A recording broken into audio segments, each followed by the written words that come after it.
led by Lord Jesus Christ to help bring others to him, so that we may be ready for his return for us faithful, whom believe on him for our salvation. Good afternoon, good morning, wherever you may be. This is Jen on the Rocks, Fearless Christian Radio. Thank you for joining, and I need to catch my breath. We have a very special guest here today. I'm interviewing with the Republican candidate, Robert Yates of Erie, Pennsylvania. Please introduce yourself. Say hello. Well, hi, Jennifer. Thanks for having me on your radio program. Oh, you're welcome. Thank you. Thank you so much. So you are, go ahead. You said, I believe this is worldwide. I'm not sure some of your listeners may know where I'm at, so I'll tell them. In the United States, on the Five Great Lakes, Pennsylvania is on the southern shore of Lake Erie. And Erie is a city right on the lake shore of Lake Erie. We're about 90 miles east of Cleveland, 100 or so miles west-southwest of Buffalo, and about 2 hours north of Pittsburgh in the United States, in Pennsylvania. So we're kind of between those three big cities. Okay, thank you for that. And so, what are you hoping? I don't know how to word this. I'll just go ahead and word this. You are wanting to be delegate to the Republican National Convention. Is that correct?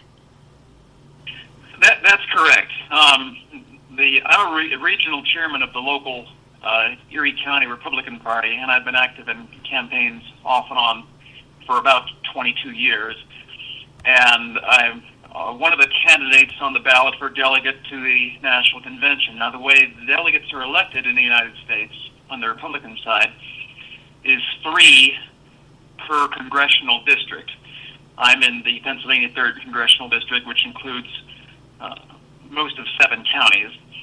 And to be on the ballot, you have to get 250 signatures, and I got about 300 from 5 different counties. And then there are 11 people, I believe, that filed in this particular race, and the top 3 vote getters win and get to be elected delegates to the convention. Wow.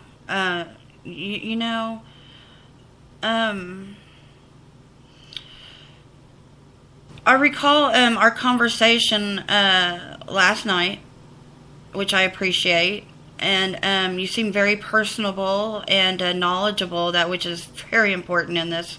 How does one decide to, be in your position?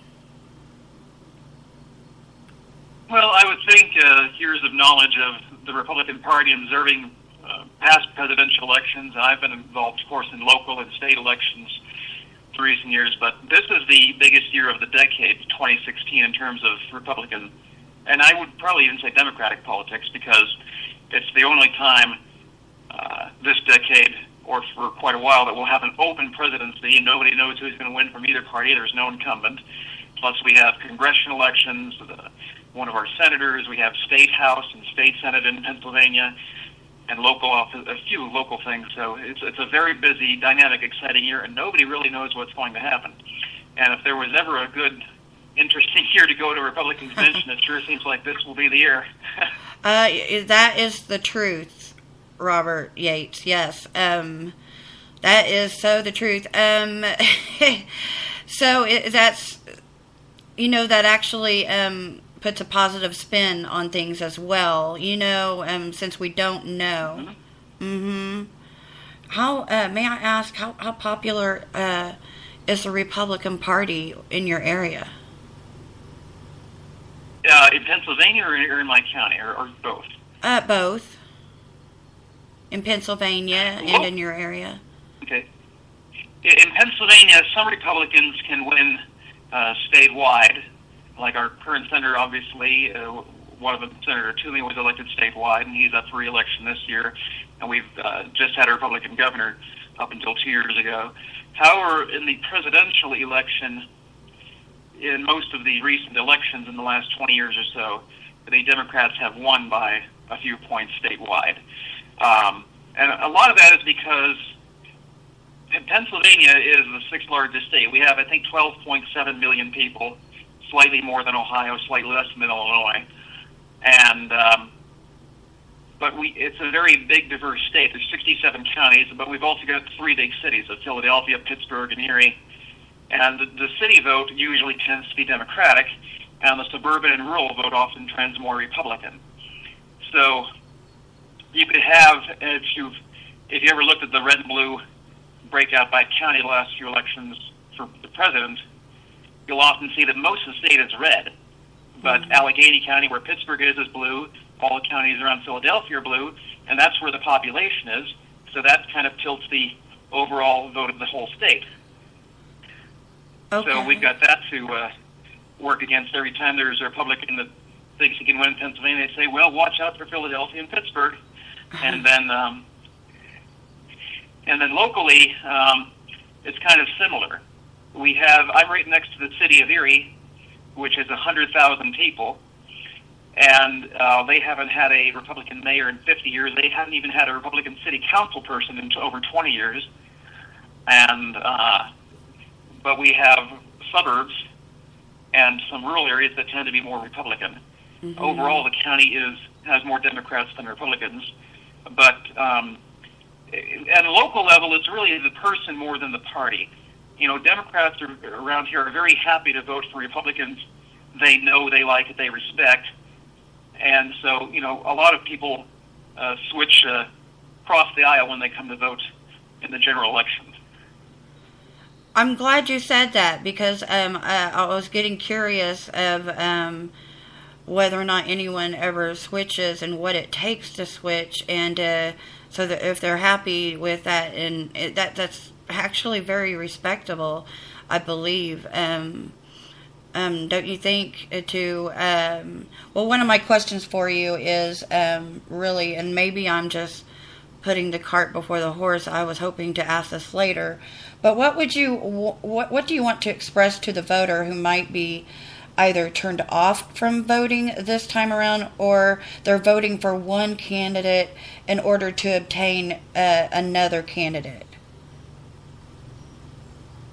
Now, are you talking about like people that are voting in the primary for one person because that's who they want to see the other party beat, or? What would you say? Well, I'll start with the first part. What would you say to the frustrated voter anywhere in the United States of America whom is just thinking about not voting at all? You know, how would you express the importance of voting? I would say that people who don't vote actually make things worse, because the larger number of people who don't vote at all helps keep either incumbents in office, or often will get you the person you don't want. And you should register to vote. You can pick one of the parties, or you can be an independent. Now, in most states, I think if you're an independent, you can't vote in the primary, but you can always vote in November in the broader general election. But register to vote, pick a party, and then look at each race on the ballot. I don't like straight party voting. Straight ticket voting is when a Democrat or Republican goes in and they can just literally push the button that says Democrat or Republican, and it automatically votes for all the Democrats on the ballot. They don't even look at the offices. They don't even see the names, and they're done. And I'd like to see that eliminated. I think you should have to look at each individual race one at a time for each office, and then see what names you know or like. And if you don't know either name, you can not vote in that particular race, is one thing. That's called an undervote. Or you can just vote for the person you think is capable. But don't not vote. I'm saying don't stay home. Register, get out there, because it does matter more than ever this year whom we're electing president, whom we're electing to federal offices, and people need to participate. Right. Okay. Do you mind explaining the voting process? I mean, how does it go from just voters, general voters, and voting, and then Just is there a particular process that is not common knowledge, or is it just that simple? Okay. To register to vote, really all you have to do is get the proper legal form from your county courthouse, fill it out with your name, address, and date of birth, and send it in, and then you'll be registered. They do usually have deadlines a month before an election. You have to be registered to vote a month ahead of time to vote in that election. Some states have what they call early voting, which means you can vote for a week or two leading up to the election day, as long as you only vote once, of course. So come back a second time. There's really not much more to it than that in terms of actually registering to vote and voting. Okay. Robert Yates, do you mind, I would like to know, I'm sure many of us would like to know, what would you like to see happen as delegate to the Republican National Convention? What I would like to see happen as delegate at a convention in July, I believe it's July 18th in Cleveland, only 90 miles away from me, and about 90 minutes actually, just a straight shot out by 90. It's pretty close to us. I'd like to see the delegates consider each of the top 3 or 4 candidates, whoever's left, and make their decision on who can win nationally, who can win a national election against the Democrat, presumably Hillary Clinton, who can represent the party's values and principles with credibility and not embarrass us and not, make the election a circus, and who could actually get elected. Because, not all Republicans are the same. The party is a lot more diverse and has several different strands, I guess you could say, than it's used to. There's not going to be one Republican candidate that everybody likes and agrees with and believes in 100%. But you can come up with a consensus candidate that most people can get behind and support to win an election against the Democrat. Now, whether that's Donald Trump, at this point I'm skeptical. Things could change later in the year. I don't know. Senator Cruz is the second candidate.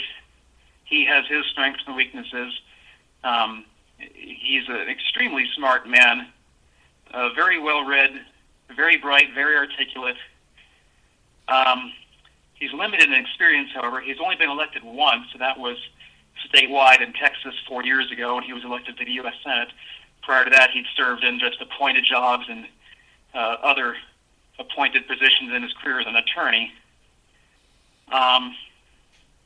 He seems to be very popular with people that are principled constitutionalists that, want to represent the party's principles, but also don't really seem to mind if that means you don't accomplish anything. I like people who can get things done. Mm-hmm. That brings me to John Kasich, who at the moment is my favorite candidate, although I'm still open. He has a record of winning 12 out of 12. He's run for office 12 times, and he's always won. At the state level, he was a state senator when he was actually only 26 years old for 4 years in Ohio. Then he was in Congress for 18 years, where he actually accomplished things with 3 different presidents.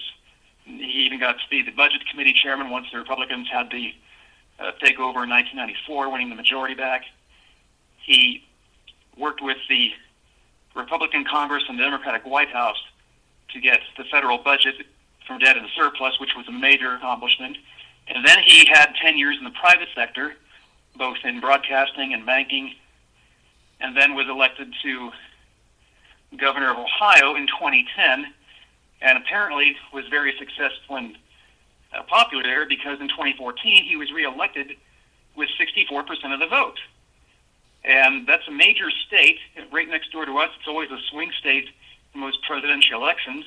And every survey I've seen has shown that if you put Kasich against either Clinton or Sanders nationally, he would win, and decisively so. So I'm very enthusiastic about him. Some Republicans have different qualms about him. And let's see who's left. The fourth one will be Marco Rubio, the young senator from Florida. I was a big Rubio fan. I still like him. He is actually, I believe, only 44, going on 45 years old. Oh, that's the funny thing. I looked up their biographical data.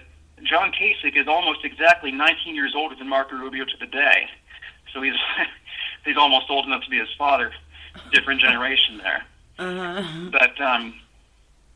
But Rubio has a different background of experience at the local and state level.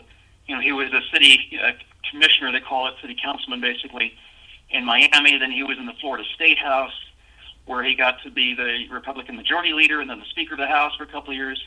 And then in 2010, he was elected to the U.S. Senate. So he's a winner, and he has a lot of legislative experience. He doesn't have executive experience. However, he's very smart. He's got a lot of very high-level advisors in his camp on foreign policy and other major national issues that he benefits from. I don't know if he's quite ready to be president. Some people think he's still a little too young. That may be so, that may not be so. I'd like to see him on a ticket as the vice presidential nominee at this point, because he could help bring balance in terms of different experience levels and generational differences, as well as the state of Florida, which is badly needed on any national ticket because it has a lot of votes. Mm-hmm. So that's my kind of brief analysis of the four presidential candidates. Well, we appreciate that. What is your burning desire? What is the first thing that you'd like to see happen? Both in Pennsylvania and national. Yeah. Okay. Can you explain, please, some of these procedures that some of us are not aware of, such as the ballot, national polls, and how many candidates, in fact, are there? For the presidency? Yes. Just will you please explain what's going on there? Well, at the moment, let's go back last summer. In the summer of 2015, when the presidential race really started with a big field, there were, I believe, at one point, I want to say 3 or 4 Democrats. There's now 2. And I think there were 17 Republicans. There's now 4. So you had a big field of people who had been governors, senators, corporate executives, other people all running for the same office. And you have a series of trials throughout the summer, which includes debates, straw polls, different to visit state fairs and so forth, fundraising reports to see who is viable, who is gaining a real following, and who is raising the funds to prove it. And then in February, we start the actual votes that matter. The first one was Iowa. And the winner there was, on our side, was Ted Cruz, with Trump second, and then Marco Rubio a very close third, as I recall. And then a week later, you had the New Hampshire, which was the first statewide primary it's an open primary where independents can vote for either Democrats or Republicans, which is interesting. And the winner there was Trump with Kasich second. And so as the first few states start to vote and we see who's actually getting votes, that winnows the field. And people that are coming in at the bottom of the pack or aren't really showing much viability end their campaigns to help narrow down the field. Okay, thank you. Like I said, see, we're going. I'm just. It just helps to hear from someone who is really making a difference in our government here in the U.S. and just leaning on your expertise here, as some of us just do not know the process or the processes and procedures, and we really stand by or stand we really support y'all, how you want to make a difference, how you care, and how you dedicate your lives for what's necessary for us people here in the United States of America and worldwide. How many delegates are there? The Republican and Democratic parties allocate their election of delegates a little differently. I think the Democrats have more. I think they do. I think 5 per congressional district, and we have 3. Delegates are elected by congressional district, and I should explain that all 50 states have congressional districts based on population. Now, there's about right now 322 million people in the United States, and there should be one member of Congress for approximately, and just in rounded off numbers, about 700,000 or so people. So if you live in a big rural state like Wyoming or somewhere that only has less than 600 or 500,000 people, there's only one member of Congress, and there's only one congressional district. In my state, like Pennsylvania, which is very populous, and we have, I think, 12.7 million people, there are 18 congressional districts for every, as I said, one for about every 700,000 people. And those districts are drawn by where the population are. For example, mine, I said, is 7 counties. It's 4 whole counties and parts of the 3 others. In fact, Erie County, where I live, has 2 different congressional districts. If you're on the west side of the county or in the city of Erie, you're in the 3rd congressional district. But if you're on the east side of the county, you're included in the 5th congressional district. Okay. But there's 3 delegates are elected from a field of people in the primary. Our primary is going to be on April 26th. As I said, I believe there's 11 candidates in my district, and the top 3 vote-getters are elected. And so Pennsylvania has 57, and then there's also 10 at-large delegates who are elected by the members of the Republican State Committee in each state. And in Pennsylvania, it's 10, I believe. And they get to choose those 10 people, in addition to all the ones that are elected in the primary. Okay. Well, I appreciate that. Robert Yates, what would you like to touch on? Is there anything you'd like to touch on here in this interview today? Well, we're in the middle of March, heading into spring, and it's starting to get real serious, isn't it? About which candidates are gaining a following, who has a real shot to be the next president of the United States in this big open year. There was a statewide poll yesterday done by a local university here, Mercyhurst University in Erie. They called it 400 to 500 people statewide over the course of a few days. And the response they got from people when asked what they think about the election this year was embarrassing, ridiculous, circus. A lot of people are annoyed with kind of the negative and wild tenor they've seen on the national media, the cable media, the newspapers of campaign events, and some of the things the candidates have said about each other and to their audiences. And people are not, at this point, impressed or in a real positive mood because they want things to get serious and settle down and not be so chaotic. So it really does matter who people vote for. Of course, the current front-runner of the Republican side is Donald Trump, who's won a lot of states, but none of them by a majority vote, because there's been 4 or 5 candidates splitting up the vote. He's won by a plurality, getting more votes than the others, but not more than half of the whole state. He's been getting 30, 35, sometimes 40% of the vote, which means that 60 or 65 or 70% of the people voting are choosing somebody else. So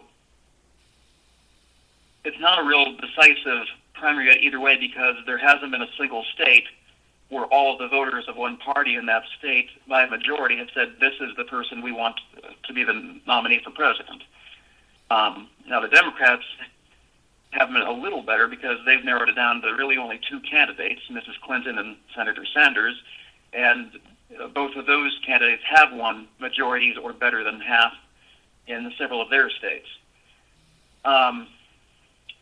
The Republican Party right now is, to be quite honest, divided. It's fractious. It's in the midst of some turmoil, I think you could fairly say, because we can't seem to decide which of these 3 or 4 guys we can all agree on, or at least enough of us can agree on, to support and have the field narrowed down even more. I'm hoping that, we have, I think, 5 states voting today: Ohio, Florida, Illinois, North Carolina, and Missouri. We'll know tonight, about 9 or 10 o'clock Eastern Time tonight, how those states voted, and we'll see if we can draw any more firm, clear conclusions of who the voters want or what they're thinking from those results. And then, of course, there's more elections later in March, then some in April and May, so there's a lot of states that still have to be heard from. Okay. Hopefully I'm not putting you on the spot here. I do have go ahead. A question that has cropped up in my mind. Which qualities do you think is important to have as the President of the United States? Leadership ability would be my answer. The ability to be an executive, to take charge, to actually get things done, to achieve results, to prove that you can work with other people and accomplish things. That would be my top quality. And again, I hope I'm not putting you on the spot here. I have no intention to. Do you believe that during debates that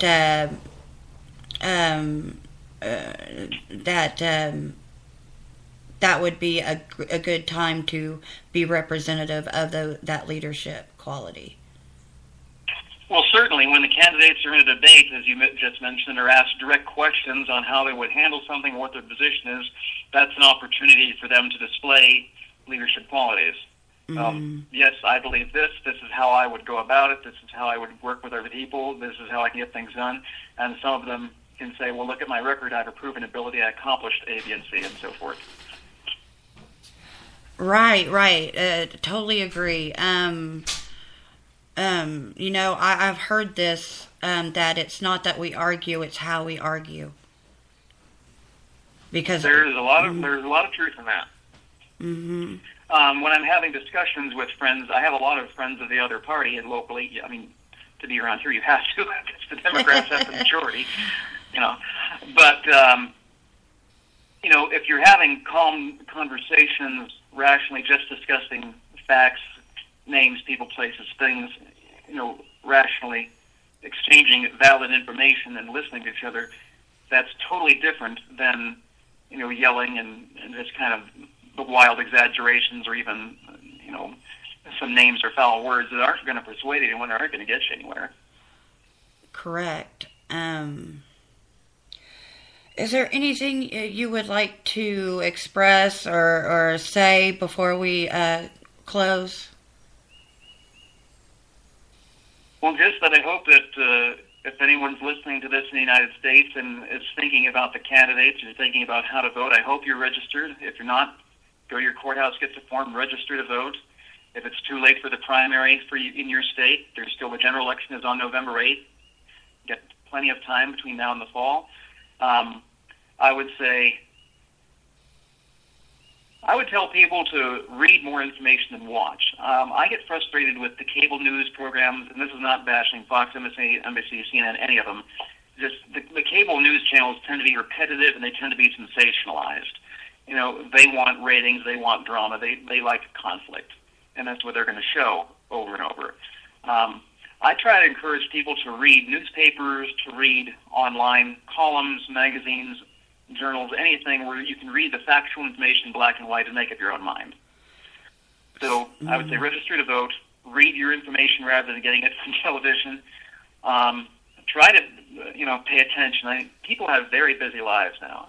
People work 2 and 3 jobs. They have children. They have activities. They have sports. They don't have a lot of time to stop and listen to the news. But if you can try to make a little bit of time each week to keep up and be an informed citizen, an informed voter, that's very helpful, and we need more people like that. So glad that you said that. And, we really appreciate your time today.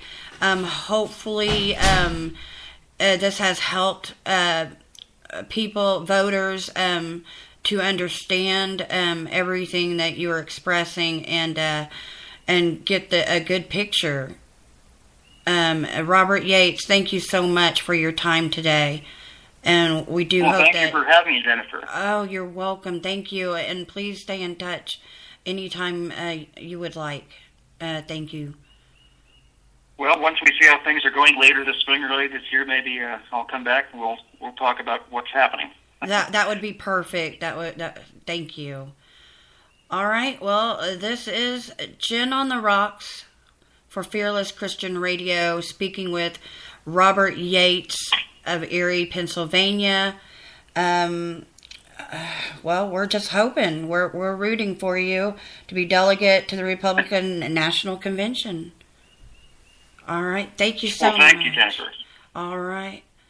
Thanks, everyone, for listening in. And until next time, enjoy your blessings.